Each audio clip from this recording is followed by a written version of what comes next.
Good morning, George. How are you? Good morning, Sully. I'm good. How you doing? Pretty good. Thanks for hopping on board. Always nice to get one of the Zebras on board. Give us their perspective.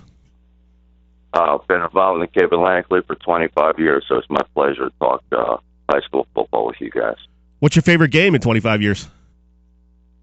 My favorite game locally, it's got to be. I was involved in the Hamilton-St. Joe rivalry for years, Sully, and you talk about passion.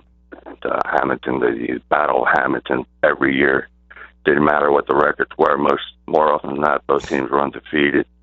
But that's where football for me really started, in that rivalry game on Thanksgiving up north, up in Hamilton. Now, as far as officials go, how amped up do you guys get for these Thanksgiving games? You know the coaches and players are very antsy, 10, 15 minutes before the game. It's got to be a thrill for you guys, too, to be involved with these Thanksgiving Day rivalries, big crowds, and, each band trying to outdo each other. Well, you know what? My guys, my crew, and myself have been together 4 years, and I'll throw a shout-out to them. I have a great crew. Paul Garmelli is the umpire, and Sean Ross, the linesman. Vince Ionace is my line judge. Jimmy Garrett, side judge, and Irish Mike Collins is my field judge. We've been together 4 years, Sully. We travel to and from the games together in a big Tahoe. We pregame for about 90 minutes prior, prepare through the preparation. We've been in some of the biggest games in the state's history: Don Bosco, St. Peter's, Paramus Catholic, Bosco, up north every year when we go to a final. St. Joe Montbale, I think, crushed Pope John 28 like 3 years ago. We had that game. It was 52-14, most points ever scored in a final. But down here, leading up to this game, the Mainland EHC game, it was all about Bob Coffey and his 30 years. And speaking of Bob, one of the classiest individuals you'll ever meet on the football field. Great relationship with him and his athletic director, Mike Gatley. But our preparation was all about, as it always is, not impacting the game. Staying out of trouble, making sure it was all about the kids, making sure the kids get an opportunity to make plays, and they have to make plays in order to succeed. I think if you look at the stats, we threw 5,000 in the game total. I know we did. We threw 3 holds, an encroachment, and a running into the kicker on a PAT. So 5,000 in a contest like that is about allowing the kids to make plays, and they did. And like you guys alluded to, Giuliano's 42-yard field goal was huge in a high school athletic contest. No question about it. And then you get a big stop on the defense at the end. So we're not there to bail anybody out. We're there to make sure neither team gets an advantage over the other, but we're there as you are, as spectators, enjoying the game and enjoying the ride and the back and forth, peaks and valleys. We actually got Bob Coffey walking into the studio right now. How often does he get in your ear when you make a call that he doesn't like? Not at all. As I just said, Sully, Bob, Coach Coffey is one of the classiest guys we've ever had in the football field in the Cape Atlantic League. If he makes a point, if he's got something to say, then I've told him that give it to my linesman or my line judge who happens to be the wing official on his sideline. Bring it in to me. Coach Coffey wants to ask a question, and I'll roll over in the flow of the game and make sure that we give him an answer. We give him a proper answer, an interpretation that he's looking for. And we try to do that with all the coaches. But like I said, Bob he's not an emotional guy. He's not a jump up and down, scream toward a clipboard type guy. We're talking with George McClain here, who's a 25-year Cape Atlantic League football official. Apparently you just got named the official of the year by the NJSIAA. How did you take that news? Were you surprised at that honor? Very surprised. We're the smallest chapter in New Jersey. We have less than 100 officials. We are the Atlantic chapter. We cover from Cape May to Hamilton, Vineland, Millville, about 17 schools. We have the smallest amount of schools. It's only the 4th time, and we were established in the 30s as a chapter, 1930s, with the advent of Holy Spirit in Atlantic City way back in the day. But it's only the 4th time that anyone from my chapter has ever been named the official of the year, and I think I'm humbled, and it's quite an honor, and yes, I was very surprised. Who are some of the best players you've seen in the last 25 years here in the Cape Atlantic League? If you could rattle off a few, who really stood out to you? Great question. You see some players like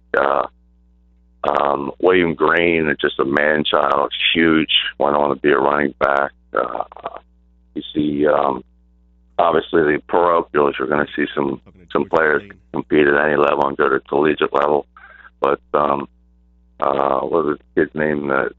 Atlantic City, Pete, he went to Cowboys. What's his last name, Sully? It escapes me right now. Not sure. Cornerback, Cole helped me out. Dallas Cowboys, cornerback, played at Atlantic City High School all those years. I believe he relocated to Dallas as well. But he was a tough kid on the outside. Cole stumped on that one, too. Coach got no clue, man. He's a Pee-wee coach for the Linwood Panthers, 5 and 7-year-olds. I think he's topped out, so that's about where we're going to have, where he's going to be. A great guy and a great part of the feeder program for Mainland High School. Now, there have been some great players, no question about it, but you're in South Jersey football and you're in the Cape Atlantic League. It's about the traditions, the rivalries, the coaches, the interaction with the ADs for us. And the players, we could try to let them evolve into players and playmakers. What's the toughest thing about being official, for somebody who doesn't really know anything about the life of official? We just kind of, as fans, we just see them out there, and really the only time we notice them is when there's some kind of controversial play. What would you say is the toughest thing about being an official? Preparation. Our program starts with a 2-year cadet program, classroom, nothing but the book. Evolves from the classroom to the field at the lower levels. I'm the assigner and commissioner of the Junior Football League, the 2 feeder leagues that we have throughout South Jersey down here to feed our high school. So those situations at the junior football level, where they're doing Pee-wee, JV, and varsity before we put them on the high school field. Once we get into the room, which we call the registered room, it's about huddle, film study. My crew does a huge amount of film study every week on the games we've done. We break down each individual game by position, critical plays, calls we made, were they there, were they not there, what we missed, what we saw, we didn't see. But we do a tremendous amount of film preparation right now. I just looked at our game from EHT and Mainland. And we know we're getting ready for a playoff game, a final next week, so we'll be doing the same thing next week when we find out where we're going, the 2 teams we are. So before we go into a game, we'll break down both opponents on film, 2 or 3 games they've had leading up to the contest. Tendencies, who the players are. Sam Jackson, quarterback in Mainland, likes to throw to his right, roll out to his right, and get it off pretty good. Throw in a couple different zones. We look for tendencies. We look for anything we can do, an edge to just to be prepared to understand what's happening. Defense are in 5-2, 4-3. Do they blitz? Do they tell them what packages do they bring? It's the coaches do a tremendous amount of film study. The officials do the same. We're talking with George McClain here, one of the top officials in the state. He's been at it for 25 years. Just got named the NJSIAA Official of the Year.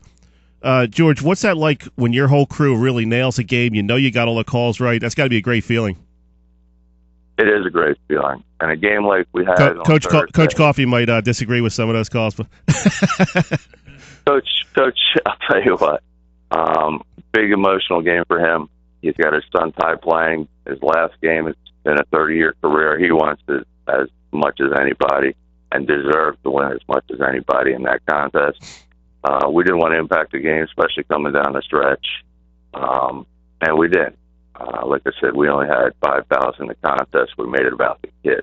You got a big kick from Giuliano, huge 42-yarder, and then you got a big defensive stop. So EHD had an opportunity to answer, and they did. They drove the ball down, I think, inside on at least the other side of the 50. Yeah, I think they got down to the 25. 25, and it was within 5. And coach's staff is screaming, you got to hold. I looked over at the coach and the staff and said, guys, we're not bailing you out here. You better make the play. I can make the play. Step up. It's 4th and 5. Much good time to make a play. We get the play off. Nice deflection by the DB coming across, clean. Boom, knocks the ball away. Game over. Everybody celebrates. We're happy. We're happy we didn't impact the outcome of the game. We were in a great contest, 27-25. Beautiful day for football. Thanksgiving Day. Time to go enjoy the family. Good stuff, George. I appreciate you coming on board. We're up against the break here, but definitely thanks for your time, and congratulations on your award for being the top official in New Jersey, and enjoy the rest of the holiday season. Sully, can't thank you enough. Cole, best wishes. Thanks, guys. Appreciate it very much. We'll talk again. All right, that was George McClain, 25-year NJSIAA football referee.